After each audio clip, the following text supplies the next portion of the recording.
to hit the play button down there. Yes, there we go. Hit start streaming and we should be going live in just a moment or two.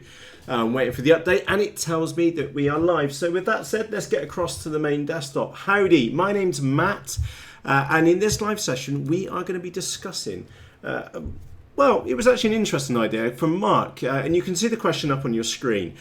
Basically, Mark's a seasoned line-of-sight flyer and doesn't really have any budget restraints when it comes to FPV, and I thought, what a really good topic for us to discuss. What would we choose? What would I choose? What would you choose if budget really wasn't a restraint for us to get into FPV? You kind of like sold on the hobby, but now you actually want to go and do some FPV. And that's what we're going to be looking at in this live episode. So those of you which are on the live version, if you can do me a favour, let me know in the live chat whether the audio is good or not, as the case may be. That would be fantastic. So let's have a look at Mark's comment there. So I have a few GoPro hanging around. He's got plenty of experience with RC. Would like to get into fixed wing. Would like a wing rather than a model. That's somewhat debatable. We'll get to that in a few moments' time. And he mentions that he's got a decent budget. So what an interesting way to explain. Oh, sorry, what an interesting topic for us to explore. So with that said, thank you, Skyrus, by the way. Let's take a retrospective look at some of the things which have worked out really well for me, and also what would I do if I had no budget restraints to get into FPV, like a second time around, like going eyes wide open. So I think the first place, and like it must be the place for us to start, and that place is with the goggles. Now I am happily going to put my hand up and I will bitch and I will moan about the cost of these, but frankly speaking, it has been the best investment which I have had in this hobby, completely, without a shadow of doubt. And that investment has been the Fat Shark V3 goggles. And I genuinely kid you not, I could moan all day because they were stupidly expensive, and I've got my goggles just here. And this really must be the place where you would and I would seriously start getting into FPV, is a quality set of FPV goggles. Now, there are many cheaper box goggle versions out there. I'm not really going to touch on those. The only place which I am going to touch is the HobbyKing box goggles. Are very, very good. Lots of people sing all their praises about them, and also they're very good if those of you which would take glasses, for example, you can wear glasses underneath or put lenses in, things like that.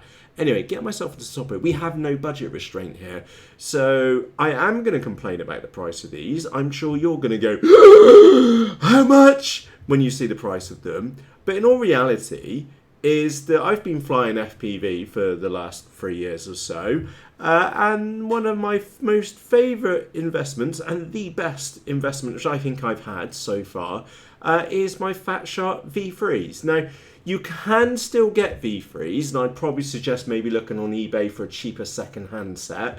The only thing which can really go wrong with them is that you've got dead pixels in the screen, or maybe they got burnt out on the screen. Besides that, they're pretty robust, and everybody kind of looks after them. Okay, so the goggles themselves, they are the piece which you, besides the camera, which we'll get to in a moment, is that you need to be able to receive the video, and the goggles really play an categorically one of the most important part when it comes to the whole immersive FPV experience. So putting ourselves in shoes of Mark, Fat Sharks all the way. Now I have got a couple of these screens up, so yeah, to be honest, if I was in your shoes, Mark, I'd go and buy another pair of these V3s because they're just so good. And I've had mine for 3 years, and I'm not entirely sold on the HDOs. There's another set which is a newer set, much more expensive, called the HDOs. They've got OLED screens, not really been tested over a long period of time. OLEDs known to have issues with longevity. These V3s have been absolutely fantastic, and I've got to be brutally honest with you. Like I said, I will quite happily moan my bottom off about the cost of the Fat Shark goggles, but because it's such an immersive experience, this is one area where you should categorically not skimp in. Okay, and those of you which have got Fat Sharks or maybe other goggles and join in live, please pass on which goggles you are using. And again, if you're watching the recorded version, please do share in the comments section underneath this video. Remember, the topic for this one is no real budget. So if you are actually on a budget and you like the HobbyKing ones or you like a different set of goggles, please do share those down in the comments section so somebody else who's watching this back later can see what you're using and what your opinions are on the goggles side. So for me, Fat Shark, V3s, no budget like held back. Might consider the HDOs, but come on, £358 is a lot of money. So yeah, to be brutally honest, I'd probably go for the V3s because they're really, really good. Now, like I said, I can moan about these all day long. That's for just the goggles themselves and a battery pack. You do need to buy the receiver, and we'll get into the transmission part and antennas in a moment. The receiver, I've got an RX5808 receiver, and this is not the Plus board. They don't make them anymore. You can't get them anymore from what I had a quick look. There is a Pro Plus board, which I think I've got up on here somewhere. He says HDOs, made Aomway emission. I'll put a link in the video description afterwards. In short, we've got a receiver board in here which you put in 2 antennas. I'll go and put one cloverleaf antenna, and we'll get to antennas in just a moment. And you'll see me, I got a diamond patch antenna as well. Now, the thing is that you really do want diversity, especially if you're going to be flying anything more than a few hundred feet or meters, or that distance which you kind of suggested that in the actual description. Again, I think you mentioned up to about 1.5 kilometers, which is, to be honest, if you look into the comments about this diamond antenna, it's not uncommon for people to mention that they've used this antenna on 5.8 gigahertz video to do at least 9 kilometers with them. I cannot confirm that in any shape or form at all, but I would assume that they're probably correct because that antenna is really good. Now, the nice thing about having that diversity board in there is basically that you can move your head around. So if you're looking in the trees, you can move this around and you can get way better reception. The main reason why I've gone for a diversity setup for me is because I am taking it in and out of trees, and just be able to see what you're hitting is really important. And the combination, the diversity board, basically if you're up close, it's using the clover, and if you're a little bit further away or the signal's struggling a little bit and you're looking at it, the diamond antenna works really, really well. And that's actually my second one. I wore the first one out. So antennas, Aomways, I think I've got those up on the screen. There's 2 different types. There's the patch antenna, $14, absolute bargain. Now, a little tip for you is that when it comes to these cloverleaf antennas, don't skimp, don't buy the cheap ones because they're generally not very good. I have only really bought, and I can personally thoroughly recommend the Aomway ones. Now, you want to get, there's blue ones and there's red ones, and it all comes down to basically they've either got a pin in the connector or they don't have a pin, and you'll want 2 sets of each. So you want 2 of each. You want 2 blue ones and you'll want 2 red ones. Okay, and they will swatch colour. They come in 2 different colours. Okay, so goggles, Fat Shark V3s, not cheap, but absolutely brilliant. Really, really do make the FPV experience.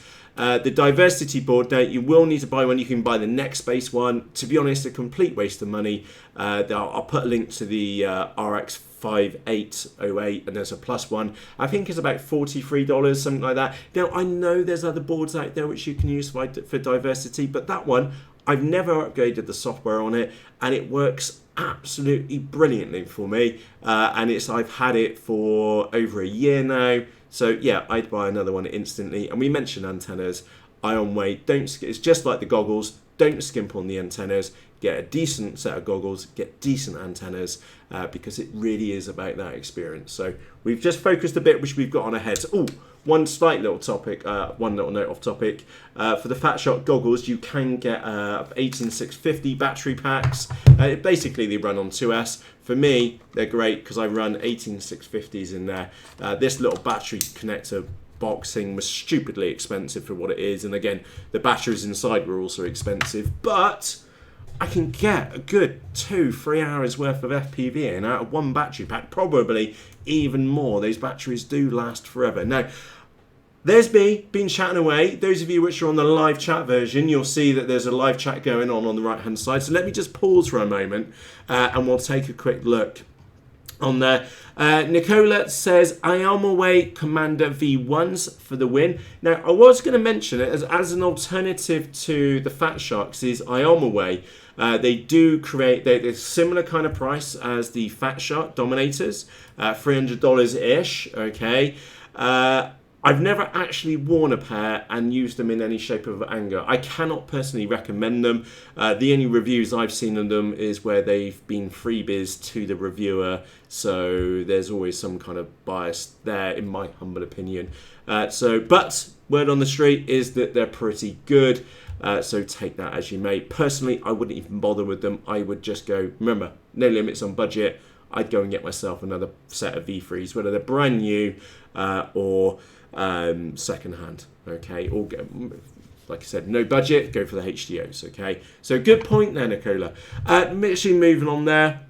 Headplay sees amazing goggles. HD3s since the end of life, yet not being restocked anyway. A bit of a shame.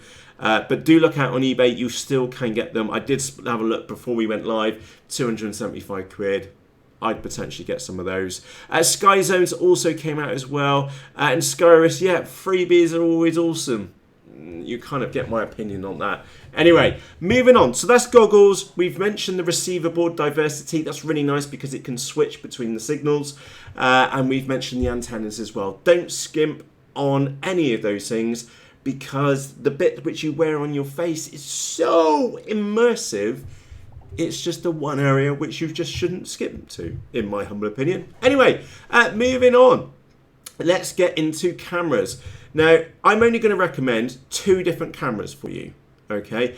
And one is only slightly cheaper than the other, and they're both really good quality, and I've owned many of both, okay?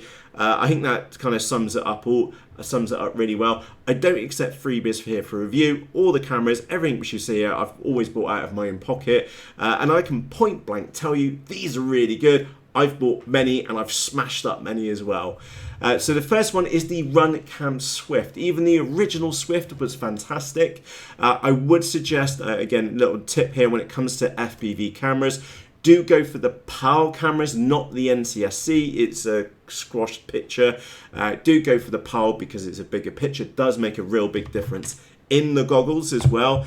So for a slightly cheaper camera, go for the Runcam Swift. Really, really good range, like light range, if that makes sense. It doesn't do super dark, it doesn't do super bright exceptionally well. It just kind of works in normal light conditions really, really well.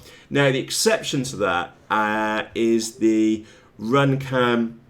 You're gonna have to excuse me, I need to close a tab a moment. And click on mute site. Apologies for that. Get back to the topic. Runcam Eagle. Absolutely brilliant. Unbelievably overpriced at $50, give or take a few pennies. Really expensive, however, really, really good. Frankly speaking, my favourite FPV camera of all time, you just can't get them anymore. That was the Runcam Owl Plus. The Runcam just don't make them anymore. But a camera which can do almost completely dark to bright sunshine was the Runcam Owl Plus. But you can't get them anymore. Although I do have a couple here and they are absolutely fantastic. An alternative to that, and I've got this in a couple of models, is the Runcam Eagle Pro. Absolutely brilliant. I've got that in my Nano Talon. Really, really good picture quality, and might be a shock horror to some of you. Default settings work absolutely brilliant. You don't need to muck around with the OSD menu. It just kind of works out of the box for a really broad spectrum of lighting conditions from dawn to dusk. Okay, they just work really, really well. And given a choice, every single one of my models, bar one, would have the Eagle 2 Pro in it. And I say bar one, the other one's the Mini Talon because it's got a Runcam Hour Plus camera, which you can't get anymore. So FPV cameras, so that's kind of like the 2 biggies. We've mentioned the goggles, which you've actually got on your head, and we've mentioned the receiver board, we mentioned the antennas. We also mentioned the cameras as well, vitally important. Stay with PAL, buy a quality brand like Runcam, and you really can't go wrong. Now, obviously, there are cheaper alternatives. There's a whole collection of cheaper FPV cameras. But remember, we're not on any budget here. And frankly speaking, if you don't really have any great restraints, then $50 to go with a decent set of goggles is going to be a really, really good combination. Now, that brings us really nicely on to the FPV transmitter. So we want to be able to take the video which we're getting from our FPV camera, and we want to be able to broadcast it to our goggles so we can pick them up on a receiver. Now, this is one area when there's a load of different receivers, and frankly, the only receiver the 5.8 receiver, I hasten to add, which I think is worth every single cent and is probably grossly underpriced for the quality which you get with it, is the Eachine 526. I've probably got about 6, 7, 8. I know I've got 2 spare in my flight box, you know. They are really, really good and stupidly inexpensive. They do 25 milliwatts, 50? Oh, it tells you this in the top. 25, 200, and 600 milliwatts. Switchable, little push button on the back, very simple to wire up. You really can't go wrong. Really like them. Like I said, probably own a dozen of them, maybe more. Really, really good, stupidly cheap. And that is one area which you can skimp on. So everything up until now has been everything with like no budget. Well, to be honest, these 526s, they're not expensive. What, $12? Sometimes they come up for $10 on Banggood. Grab a couple. They are really, really good. Never had an issue with a single one. No, not even ones which I've planted in the ground really hard, because it's just been the plug on the end which I've ripped wires out. So the actual units themselves, very, very good. Right, pausing for a moment to look at your chat which is going on here. Let's have a quick look. Fox here, Mini Arrow, only £18 with OSD from Hobby RC. Yep, there are cheaper options out there, that's for sure. There's some Cadex cameras which I've also tried here as well. They're okay, but to be honest, they're not an Eagle Tree. They're not a Runcam Eagle or Swift quality, to be brutally honest. Right, moving on. If we go back and we look at some chat windows which have been popped up, is that if we go back and take a look on there, where am I going with this? No budget and would like a wing, and you would like to do a little bit of distance. Okay, now obviously I know Mark knows the rules, and he's just doing this just to see what works out there. So taking that with a little pinch of salt is that we may want to consider a flight controller for that. Now, this is going to be a little bit of a shock horror to you, but in my now slightly humbled opinion, while iNav and the flight controllers are fantastic as a budget option, they work really well. Personally, super impressed with the, I'm pretty sure I had that on one of these tabs, the Maytech F722 board. Absolutely silky smooth. Silky, crazy smooth, to say the least. They do work very, very well. iNav, getting more polished with every single update, does work very, very well. Had iNav with that board and the Wing PDB in my Nano Talon, one of my favourite models of all time. I know some of you love it as much as I do, some of you hate it, but it does for me with iNav, and it works really, really well until I stuffed it in the ground and I had a spare Vector here which I picked up cheap off the Facebook group. So frankly speaking, Mark, is that I would personally suggest that you go for an Eagle Tree Vector. Now remember, cost, there is no budget restraints here. I've got a couple of these Vectors. I think I'm up to 4 if I'm honest, and I actually think they are worth every single penny of the £175.49. Okay, and my case to you to say why they are worth £175.49 is very simple. Is because the time which it takes to set up a Vector is absolutely tiny. Basically, you install the components and then set up in the desktop software, which is very, very simple to use.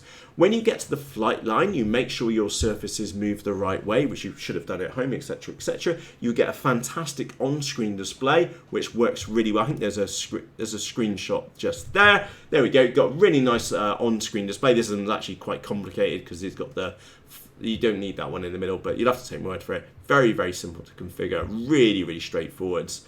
And when you get to the flight line, you chuck the model in the sky, fly it around, make sure it's flying straight, get it, and then turn the stable, and then get the model trimmed in.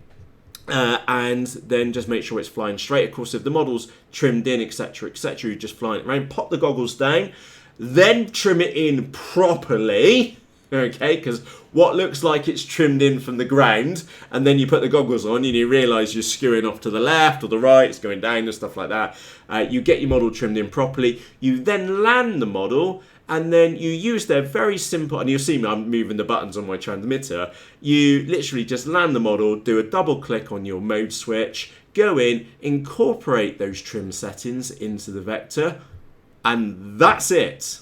Okay, everything after that is kind of mustard. All right, the vector for me is not cheap, but remember there is no budget restraints here, but it's bloody fast to set up, and for me it has so far been 100% reliable, hence why I now own 4 of them. And to be brutally honest is that because I've got another vector spare, is that I'm going to be replacing the vector in another model over iNav. I just treat it as you may. If you've got, or you have if you see a vector coming up quite cheap, grab it. You will not be disappointed with the experience. The OSD is fantastic. The reliability is also equally fantastic. And the manual for it, all in plain English, very, very simple to set up. Just read the manual. That's all I can say. It's very, very straightforward. And as you might tell, I'm actually quite an advocate of the Vector because it just works so well. Everything is just kind of plug and play. There's less time required for the setup. Now, I'm not knocking iNav. It has its place. It's exceptionally cheaper, as I'm sure many of you will agree, and in many ways, exceptionally, it's just as configurable in different ways as well. However, the Vector just works, and I own 4, so use that as your own reference. Stifler has actually been put out a really good point in there, which is the only thing which is missing from a Vector is an auto launch. Personally, Stifler, I've never used the auto launch in iNav. I understand why many of you would like that. You can literally just leave it in auto launch, throw the model, and off it goes. I like the idea of it. Personally, never used it. Probably will never use it. Mainly because the Vector is just so good. The reason why I'm saying is that if those of you who saw the recent mini Talon videos, is that you might have twigged that I stick the model in. Sorry, it's inbuilt in me now. My 2 mode switches are on the top of the Tyrannus. Is that I click into stabilize because the model's already been trimmed in, etc., etc. Just throw it flat, and it just goes off and flies. There's no need for auto launch because with a mini Talon, full knacker, stabilized, throw it really flat, off it goes. Don't ever have an issue with launching a mini Talon. So yeah, because stabilized mode and you've put it on full knacker anyway, so it's going and you just got to throw it straight. That's the only caveat with a mini Talon, not really anything to do with a Vector. So yeah, good point on that. Again, let's have a quick look on there on your chat and your chat as well.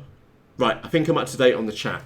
Right, moving on. Flight controller, for me, has to be an Eagle Tree Vector. If you have never owned an Eagle Tree Vector and you have the opportunity to own one or have got a flying buddy who's using one, jump on the sticks with them, get on the thing, ask them what their opinions are. And remember, it's that time to set up a model really does count, especially back here on the desktop, so that when you get to the flight line, it all just kind of works. Does that make sense? Is that a good case to you? Right, the last topic, which is Mark was suggesting a wing. And actually, before I quickly go, the Eagle Tree Vector is basically broken into 3 parts. You have the main flight controller, you have the current sensor, which is that one just there, and you have a GPS module, and it does work with TBS Crossfire, which is the one which I'd forgotten. Remember, no budget to this conversation. Now, you can pick up the TBS Crossfire from multiple different locations. I would personally suggest somewhere in the UK, if Mark, assuming you are in the UK. For me, it's not cheap, I went for the expensive one. I have absolutely zero complaints about it other than the price. That's the only thing which I could complain about when it comes to the price. Now, I know you mentioned you were using Futaba. I have absolutely no experience with Futaba other than I know that they're stupidly expensive. However, if you are going to push the limits of what's out there, then you need a transmitter and a receiver which you know is not going to fail safe on you. TBS Crossfire kit. That module goes up to 2 watts. And there's the dog having a shake there in the background. Is that you're not going to run into issues, in short. Crossfire, absolutely fantastic. And I know FR Sky basically stuck 2 fingers up to TBS with that R9 kit, and I'm sure the R9 kit works really, really well. In fact, the R9 kit's gone to Austin, so we'll see that working very, very shortly. However, I bought the 2 watt module. Absolutely brilliant. I've bought multiple receivers. Works really, really well. Their nano receivers work really well. The only time I have had a failsafe with the TBS Crossfire, I'm not going to go into the exact details, but it might have been because I was on 10 milliwatts and there might have been quite a large wood in the way, and I definitely didn't put that on YouTube at all. So that was self-inflicted, and that's the only issue I had in that. And that wasn't an issue with TBS, that was pilot error, and the dog's trying to eat stuff. Come on, you. What's that, bud? Come on. So you have to excuse me, the dog's trying to dig in the floor. This is Luna, by the way. This is my miniature schnauzer. She's there. I can see her on the camera. Yeah, you're beautiful. That's right. So instead of her trying to dig up the carpet, we can now continue. If she sits her bum down. Thank you, beautiful. So yeah, TBS Crossfire. Complain about the price. All I like, all you like, actually works stupidly well. It's on the back of my transmitter. I have absolutely no intentions to change into anything else. Why would I? It works really well. It's the only one thing which I can say to you of a point of concern is price. This video is about no budget restraints. I'd get that. I genuinely would. It works stupidly well. Just plugs into the back. Personally, I've got a Tyrannus. I wouldn't worry about the Futaba stuff. I go and get myself a Tyrannus. That's one of the. Again, I've had my Tyrannus for 3 years now, and it has worked stupidly well. The only issue which I had with it is one of the buttons, the board move underneath. And was that an issue with the Tyrannus, or was that an issue that I've pressed that button so many times I'd pushed it through? I think that's the answer to that one. So I really do like it. So the Tyrannus, definitely good value for money as well. I just saw Owen's comment in there, and Primo's as well, saying the R9 is good value. You cannot argue with the value for money with the FR Sky R9 kit. You cannot argue with it.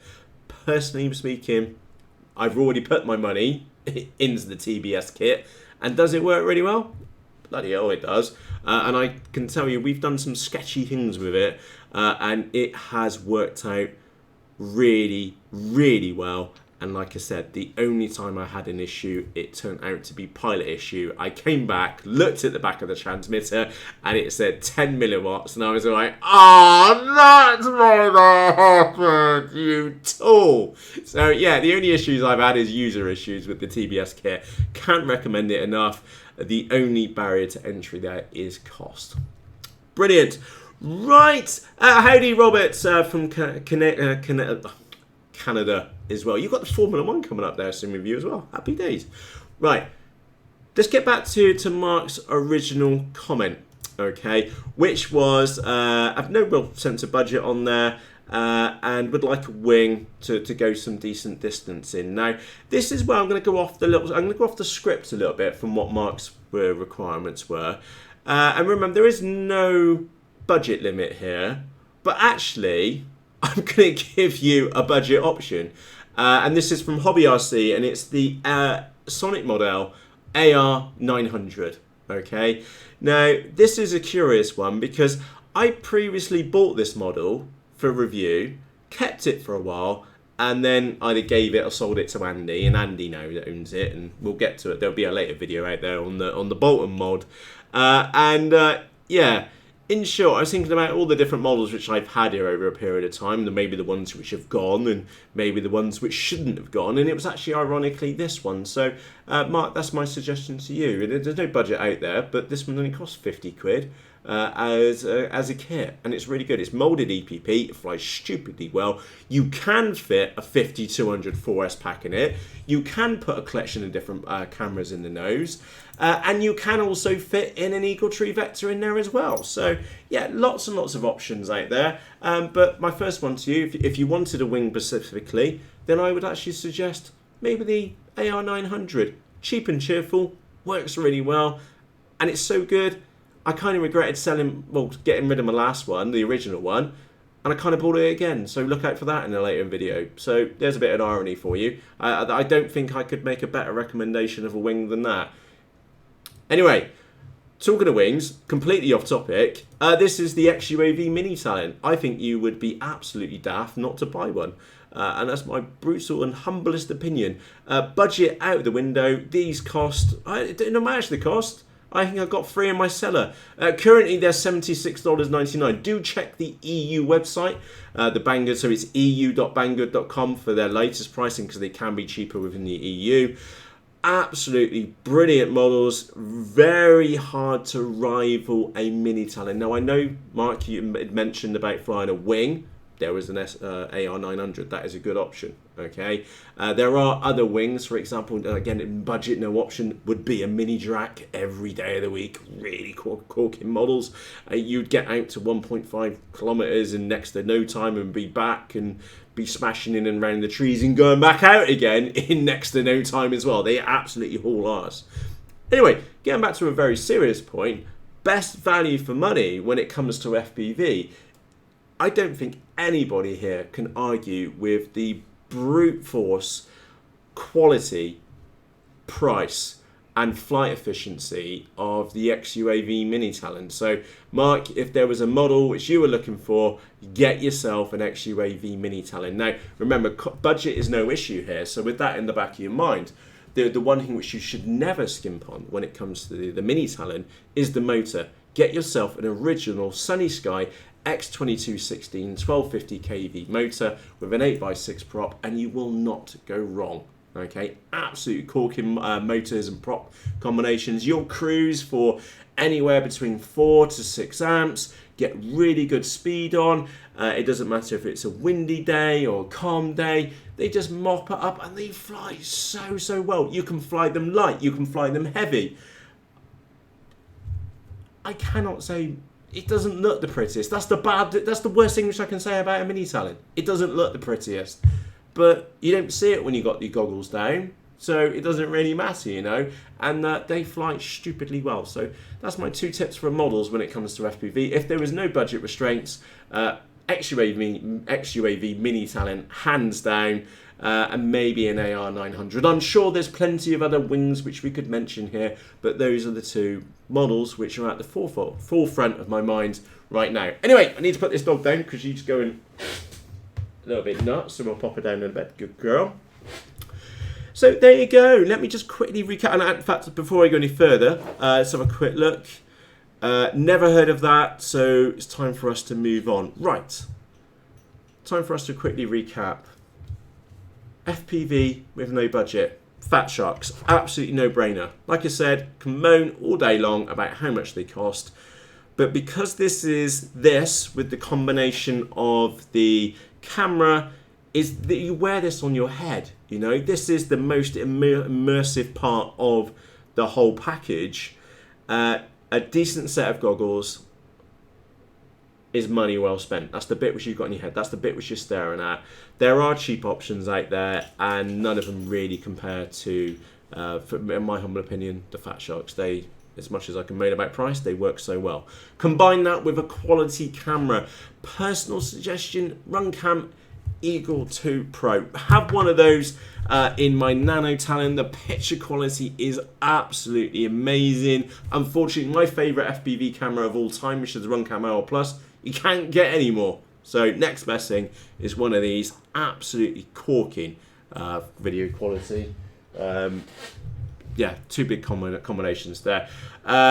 Diversity receiver. I'll put a link to the updated one in the video description for you. It's the RX5808. I think it's Pro Plus. I think they've called it now.